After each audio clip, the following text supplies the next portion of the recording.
What's up, nation? Really appreciate each and every last one of you all. We're going to talk a little bit about trust. We talked a little bit about this before in my previous streams there, whereas it takes 1,000 years to build trust and only 1 second to lose it. But also, you got to have advice in life, right? But what makes advice wonderful and great is where it's coming from. And my thing is with Ezekiel Elliott, and is he really taking advice from this guy Marshall Faulk? You are known by the company you keep. We say these things. You are as only good as the company you keep as well. People thoughts sometimes can rub off on you. All of those things are pretty much are joined together.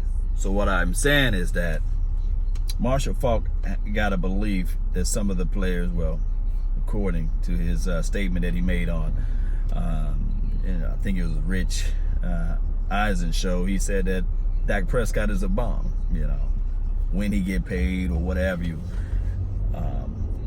Jalen Smith, was a proven fact that, was a mistake because they fooled around and drafted LVE, All of those things is coming from pretty much Marshall Faulk, and there's some other stuff that Marshall Faulk had to say about the Cowboys and in general.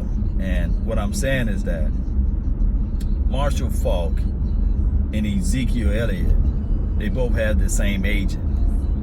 Now, from my understanding, from what I was able to pick up, is that they all are in not Oxnard, but they all were in Cabo together and under the same roof.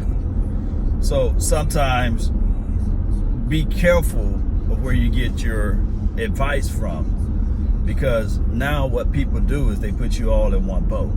Now, do I believe that Ezekiel Elliott is a guy that listens to every word that Marshall Faulk is saying? I'm not going to say that. But as a disclaimer, I want to say that Ezekiel Elliott is the heart and soul of our team. I mean, from crying out loud, they gave him an MVP award that he didn't show up for a team annual kickoff luncheon. But the thing is, when you start looking at somebody who got that type of talent and they're arguing over what, $5 to $6 million, because that's the only thing that they probably arguing over, because that's probably the guaranteed money. And I know a lot of people are going to say, well, hold on, Law, wouldn't you argue and fight for that? My thing is, you can't have both. You can't have it both ways. I mean, somewhere there's going to have to be some compromisation going on, or somebody got to have to make some type of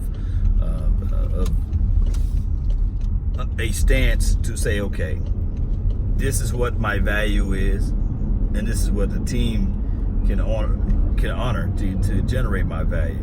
And if they cannot give me the value that I want, then make a public statement, make the opening statement.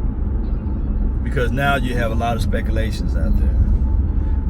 I do know that the NFLPA says it's not popular for the owner to meet up with players and things like that, but it's hard to negotiate with somebody over the phone. I made the statement on my live stream, and this is especially for the ladies. Would you prefer a man to propose to you via phone, or would you prefer a man to propose to you face to face? That's what I'm saying. So I think that sometimes the NFL owners needs to have that open alleyway to speak to players without the agent. Can you imagine? Can you imagine if you're trying to propose to your girl or your lady, and you got to bring her father with you? You know what I'm saying? And you got to make sure that he delegates everything. Now, it's customary in certain cultures to reach out to the father and be like, hey, I'm thinking about taking your daughter's hand in marriage out of respect. That's what you do. I'm thinking that, the NFL should, at least the NFLPA should at least allow the owners to call the agent and say, hey, I need to speak with your client. We need to go over some details. It's not going to be contract numbers, but we just need to have a conversation. I think that man needs to have that type of open alleyway, especially when you're talking about the National Football League, and especially in that categories of running back. So it's just my thoughts on Ezekiel Elliott. It's crazy in a sense because we want the best out of this team, and the reason why I'm not trying to say, well, I'm throwing Ezekiel Elliott, only Ezekiel Elliott under the bus. No, I'm not saying that, because what I'm saying here is that what makes him different from the Amari Cooper and Dak Prescott is they showed up. They showed up to practice, they showed up to training camp. They showed up to take their participation awards, whatever you want to call it, at that award ceremony. And it's a noble thing more so than anything.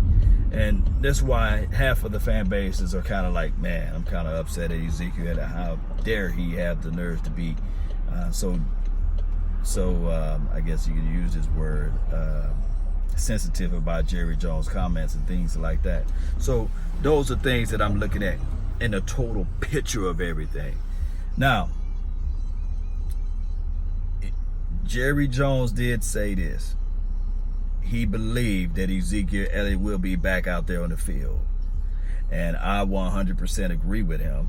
Of course, he's Jerry Jones. So at some point, they're going to crunch out those numbers, and the numbers are not as bad as we think they are. But my only thing is Ezekiel Elliott, all off season, he's not been inside this particular team.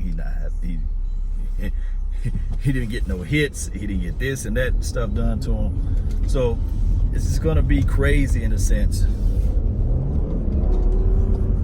going to be crazy in the sense that we're going to be worried about, will he be healthy whenever he does come back? Are they going to have the patience to slowly bring him in and these sorts of things? And we hate to see these negotiations goes out as long drawn negotiations. We hate to see that. The other part of it that we really don't like too is this right here, Cowboy Nation. Just hear me out. This is the part we just don't like. The fact that now other teams are going to be looking at this and saying, okay, is this the way you're supposed to handle these negotiations after you perform 2 to 2.5 years into your contract? You just sit out and say, hey, I declare I want more money.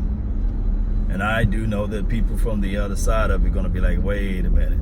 If he was trash, if he was horrible, the owners have the better right to cut that player and put him out there on the streets or trade him in these sorts of things. So it's always an uncomfortable feeling going over these things, especially we as fans, we so far on the outside. But I just have to say that. I want to throw this last little nugget of information out there, and I know a lot of you all already heard it, that the Dallas Cowboys are in trade talk of defensive line and offensive line. I do not want the Cowboys to trade any of these offensive linemen unless it's for another offensive lineman, because you need those type of depth purposes. Look, a lot of people want La'el Collins gone, but who you gonna put in that spot? And who you gonna play musical chairs with if anybody else get traded? You see on the offensive line, and a lot of fingers are pointed at La'el Collins, but I'm sitting there looking at it like, look, just like we believe that Byron Jones was a cornerback, I believe that La'el Collins is a better guard than he is a tackle. That's just my thoughts.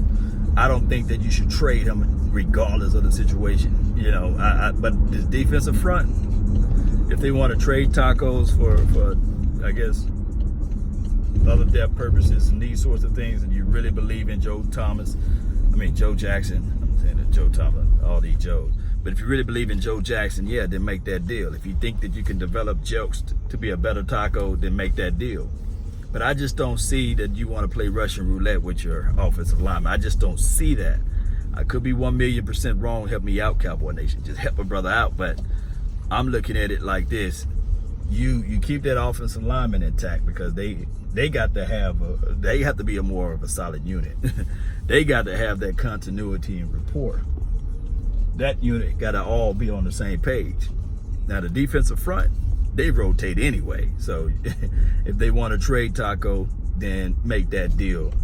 But my thing is, don't fiddle-faddle around with it. And if you're going to trade them for a 5th or a 6th, then that's not valuable in my opinion as well. So I look at the total picture of everything, Cowboy Nation. I do.